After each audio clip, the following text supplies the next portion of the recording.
morning, everyone. Good evening, good afternoon, wherever you are, and welcome to this week's Weekly Energy Boost.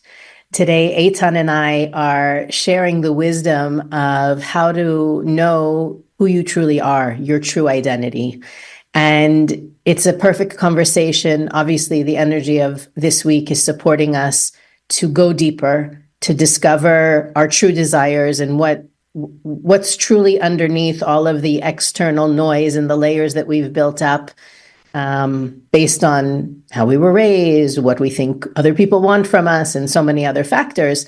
But also, one of the shared opportunities throughout this month is to pick a lane and stay in it.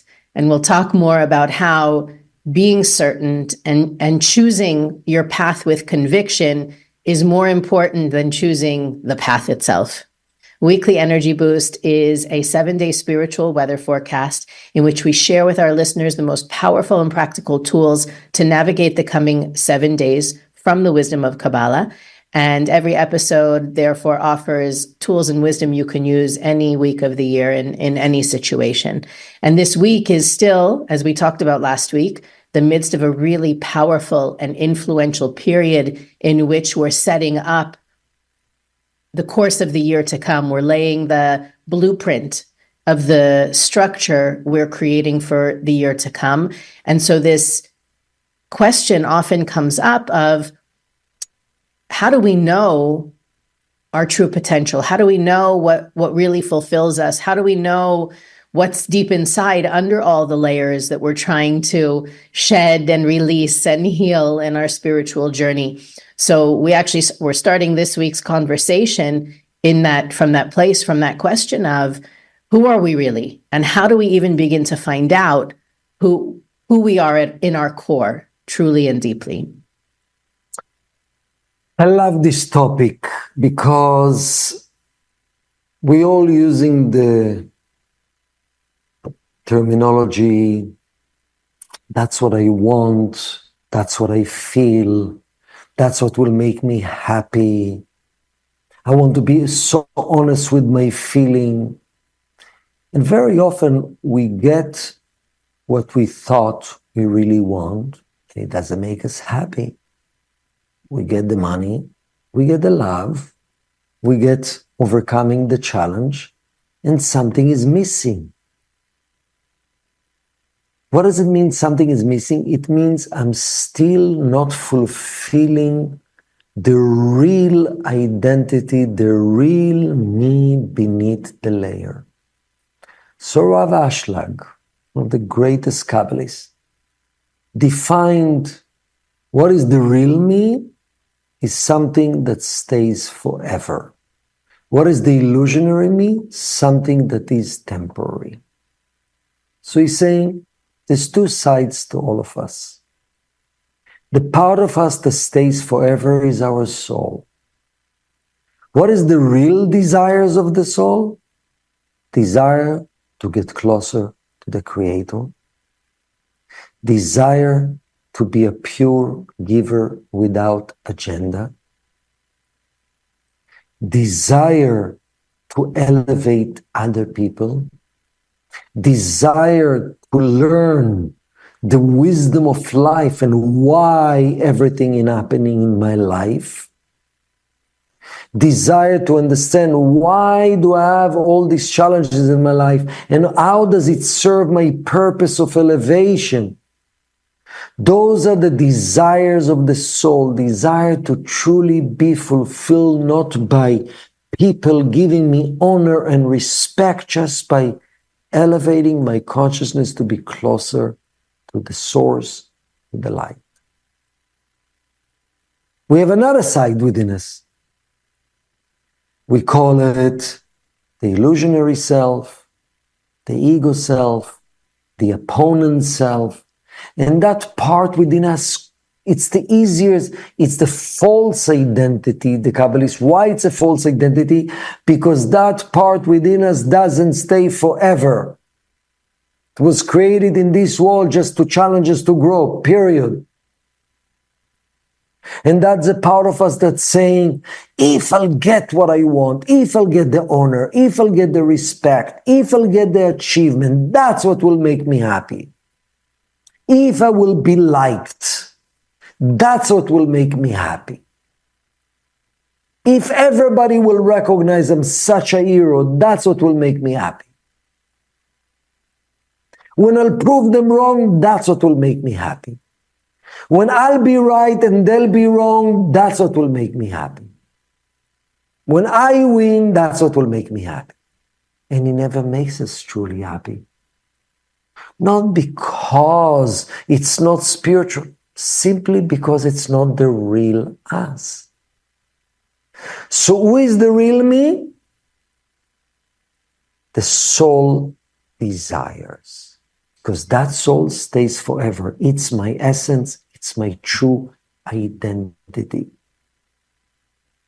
So it's interesting, especially this week, which towards the end of the week is what we call Yom Kippur, which is the one day of the year that we are elevating to the highest consciousness.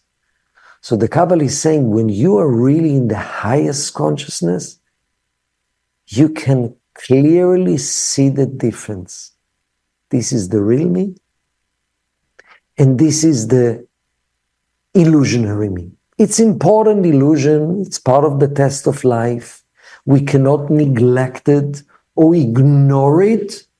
But if I think that these temporary desires or external desires are the source of my happiness, I will be disappointed.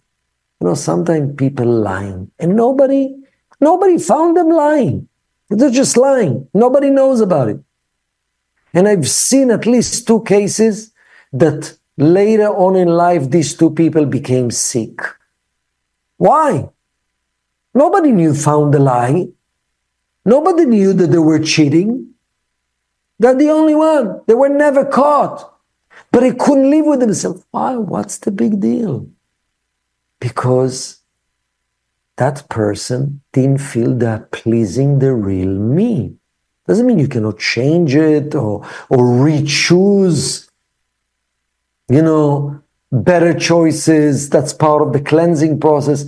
But the whole purpose of the spiritual path is actually, number one, to be able to identify the difference between the real me, my real desire, what really will make me happy, what really will bring me closer to home, versus the false me. And when I'm attached myself, listen, for example, insecurity. We have insecurity. I'm not good enough, and I'm not strong enough, and I'm not beautiful enough, and I'm not liked enough. We all have movies and stories of insecurity that based on childhood and based on past lifetimes and based on experiences that we had. And our ego tells us, if you're going to achieve this financial goal, if you actually will be able to overcome this external challenge, then you'll feel secure. Then you'll get rid of that need for security or need for self-esteem. Really? Look at your own life. When you were driven by insecurity, and would the insecurity push you reactively to do 1, 2, and 3 in order to feel better about yourself? Yeah, for a minute it felt better. Did it really feel better? And the reason why not, because that's not my true desire. I need to deal with those desires, but that's not my true identity and true desire. As I'm listening to you, I'm thinking how earth-shattering the last 5 minutes may have been for some people who have based their profession on the external desires. Maybe they picked their spouse, driven by the external or illusionary version of themselves. And again, as you said, it's not bad or good. We need both, but we want one to control the ship more than the other, right? Exactly. How is it even possible without wiping out everything that exists or that's existing because of those decisions based on illusionary desires, temporary desires? And sometimes temporary means a year or 5 years. It's not just instant gratification. It's, when I retire, right? Retiring is something that people work toward for many years, and they get there and it's not what they thought it would be, right? And I think one of the words is, to consider some of those illusionary choices is to think about things that are time related, right? Like something that you'll achieve or you'll experience or enjoy 20 years from now is not something. I guess maybe my concern is that it sounds like we should demolish anything based on illusionary desires or undo them and then reboot, focusing on only the desires of my soul. So maybe it's two questions. It's, what do we do if we realize that things that are important to us may have been based on, or initially we brought them into our lives from a temporary fulfillment place? And two, how can we distinguish some positive temporary desires can look like desires of the soul? So that's a good question. So I'll give practical example. First, how can we demolish the past or the illusion? We're not meant to demolish the past. Sometimes it's also the present. Exactly. So the idea is that spiritual growth, it's a cleansing process. It's actually how are you handling the tests of today? Let's say we had, Kabbalah is saying, at least 101 tests a day. Now we had 110 tests a day. The tests to fulfill the desires of my illusionary self versus my true essence, my soul. So every time you choose soul over it, you strengthen your attachment, your feelings of the true self. And you started to be gradually more, it still will be the illusionary self, but less controlling you. And it's a gradual process, and you can start it today. For example, yesterday, I felt emotional pain about mistake that I've done. Okay? So, let me give pride. So I felt it, and I felt it in my belly. Okay? Physically and emotion. What is the emotion that I felt? Shame. Shame. Now, here is the two desires. My illusionary desire is saying, how can I get rid of this feeling? How can I get rid of this pain? Maybe I'll say this, maybe I'll say that, maybe I'll fix the problem by doing that, because my illusionary self is interested. I don't want any discomfort. I don't want any pain.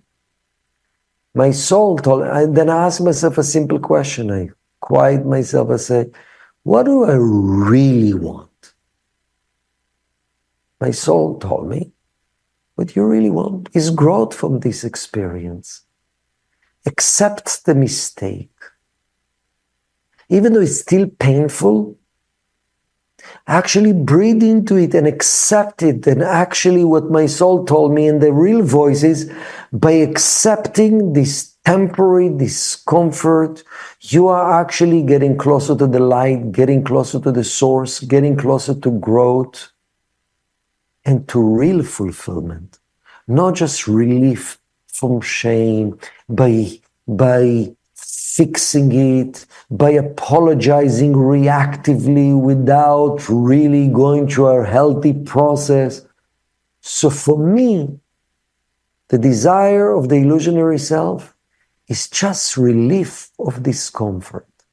The desire of my soul is growth, elevation, become a better person, learn true lessons about yourself. Allow yourself to immerse with this enormous positive energy called the light force that is already within you, which is so much more than these little crumbs of light we get with the temporary fulfillments that we get. So really the base of these two desires, one is growth, elevation, lasting fulfillment, our soul, and the other side of ourselves, it's about just feel good. Just feel good for a second. My soul also wants to feel good, but in a really more lasting and deeper way. So we can start it today. The mere fact that maybe it rings truth to us because I'm ready to take the journey today. That's the whole purpose of the teachings of Kabbalah. Identify those moments you can choose soul over illusion. Now, do we need to take care of our body? Absolutely yes. Do we need to take care of what we're eating and exercise and proper sleep? Would you say it's illusionary? I would not say. Some of the natural instinct of the body and living actually are important to observe them from a soul level, because part of our soul desires is protect the body in a long term. And is it important to look good to a degree? Yes, as long as it doesn't overwhelm you and control you and there's nothing else exists. So we do need to learn the balance also. There is room for the temporary self as well. Right. We chose to be in the physical reality to do our spiritual work, not to be in the spiritual reality to do the spiritual work. There's exactly light to reveal there. And while you were talking, I thought of a student that I have that had a similar awakening to what we're talking about, the opportunity of this week, as she began to study spirituality and really aim to live the principles that we teach. She felt like she's wasting her time in her job, and said, maybe I'll become a Kabbalah teacher, maybe I'll become a therapist. I have to find a way to truly help people. And if I remember right, it was retail, but in management, not even actually selling products or clothing or whatever it was. It was more a higher level in a company. And it opened up a beautiful conversation about how it doesn't matter where you are in any given moment. You can always choose soul over the illusionary self.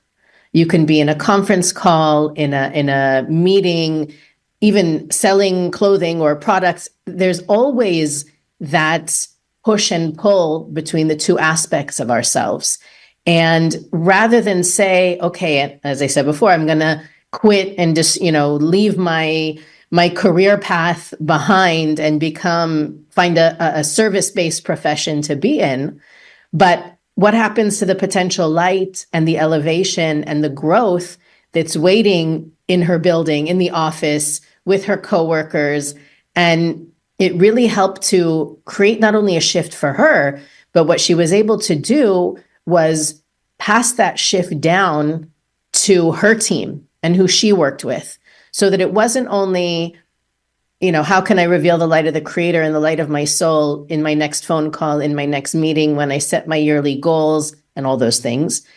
It helped her to shift the attitude of the whole group of people that she worked with, because they were very focused on temporary goals, temporary fulfillment, making management happy or keeping things looking good so that nobody pays too much attention to what's going on there. So I think it's a good example, because it's not about quitting or moving to an impoverished country and sharing with people who have less. There is light you can reveal, at the grocery store, at the gas station, you can always be choosing to listen to and fulfill the soul's desires, no matter where you are and who you're with. And that, I think, is the difficult part, being able to, in the moment, quiet yourself, like you said, sit for a second and tap into that voice. That's one of the reasons the Kabbalists teach challenges come to an individual, is not so that we'll externally try and fix or manage or correct what's going on externally, but so that we'll turn inward and develop that relationship with our soul, with the light of the Creator within us, and have more of those conversations. So it's a beautiful, as we build up to Yom Kippur on Saturday, and that's considered by the Kabbalists to be the highest day of the year, the most positive day of the year, because of where we get to elevate from. And then by really looking at every opportunity this week as an opportunity to elevate, as an opportunity to tap into our true identity, our true selves, it can create a shift that lasts the whole year, for sure. Beautiful. Last thing I'll say about it, just remind me about how do you practice this in regular business? So once I had a meeting, motivational meeting, spiritual coaching for a team of dozen salesmen in a tech company.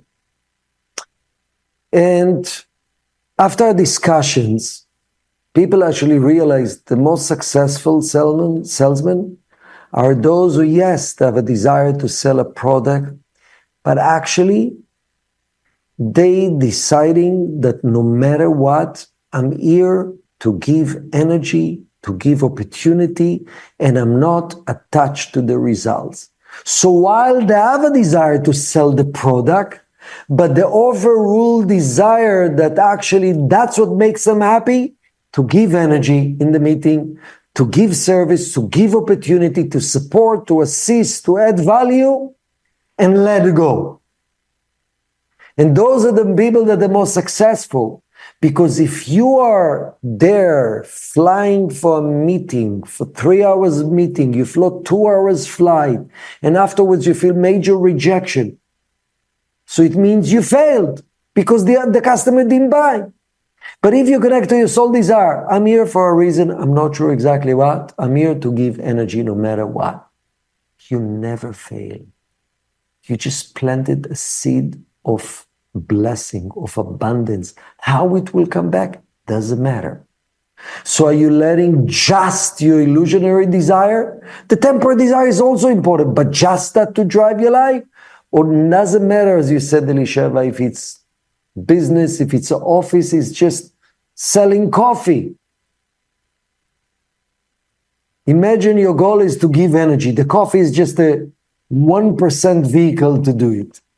The funny thing, I'm laughing that you're saying that, because when I was much younger, before I was working in the center, I worked at a restaurant, and I was already studying Kabbalah at the time, and I decided that the reason that I'm there, I was motivated by other reasons to work, but I said, while I'm here, I'm going to use this as a way to practice everything I'm learning in my Kabbalah studies.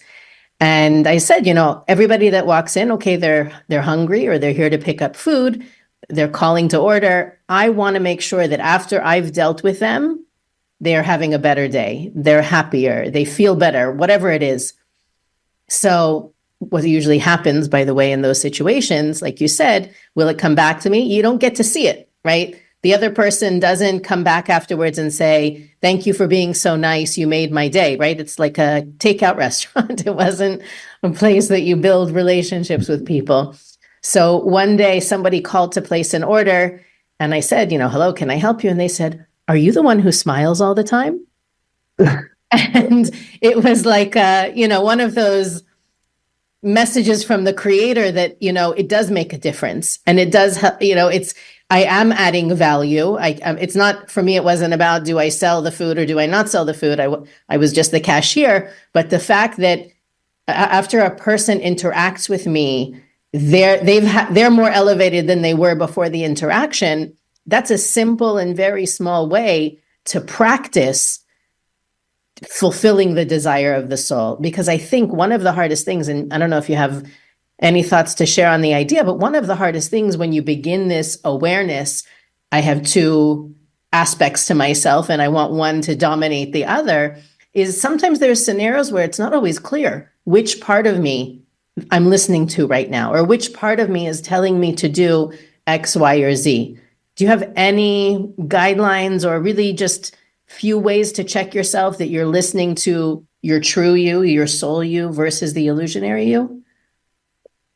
Depend on the person. If you're a Libra, for example, and you always will doubt, should I go right or should I go left? So my recommendation very often is whatever you choose, just do it with certainty, with all your soul, with all your heart, and decide that I'm infusing my soul, my love energy all the way. Because if you constantly stay in doubt, maybe it was the wrong thing, second guessing yourself, I probably should have done the other thing, something goes wrong, you see I made a mistake. So very often, I don't know exactly what's the right thing, but I'll choose what this for now, when I don't have clarity, but I choose to inject love and certainty all the way that this, after I'm doing it, I need to be one with it. Part of soul choice is to become wholeheartedly invested in what I'm doing. So that's one tip around that. It's so true. And it's also relevant, even if you're not Libra, as this month influences us with the Libran tendencies, you might find that you're more indecisive than usual, or paths don't seem as clear as they normally are. You may be facing a decision right now that normally it's so clear to you what the next step is, and you feel like you're not sure. This is a perfect way, if you have that not only unsure tendency, but also the second guessing afterward, which ends up being more destructive than often choosing the wrong thing. So going all the way, knowing that if it is the wrong thing and you've done it with your whole heart, you will be shown, right? It won't, that somehow the path will twist to the choice you didn't get. And really, exactly. For example, people, they're not sure which house to get or which car to buy or which job to take. So they choose one and go with it all the way. And then it doesn't work out. So they realize, okay, it's the other one that was meant to be. So the universe has ways of supporting us in strengthening our connection to our true identity. And this is one beautiful example of how that works. All right. I think that's a lot. And I think if you've been listening for any period of time, you know that the build up to this month has been great and there's a lot of work involved. So I'm excited for everyone to have this perspective throughout not only this week, but also going into the whole month and in the coming year, really choosing more than ever to operate from the true soul self. Weekly Energy Boost is available on all podcast platforms, YouTube, Facebook, and Instagram. You can follow us there for more content and additional wisdom to support you in applying what we talk about every week. You can also visit weeklyenergyboost.com, where we have our archives. You can reach out to us by writing us a message there, or you can also click the donate button and support our podcast. But if Weekly Energy Boost has helped you at all, the best way you can give back is to share and bring this episode or any other episode into the lives of others. It really makes a difference. And we're so grateful for all of your sharing. And we'll see you next week on the Weekly Energy Boost. Thank you so much.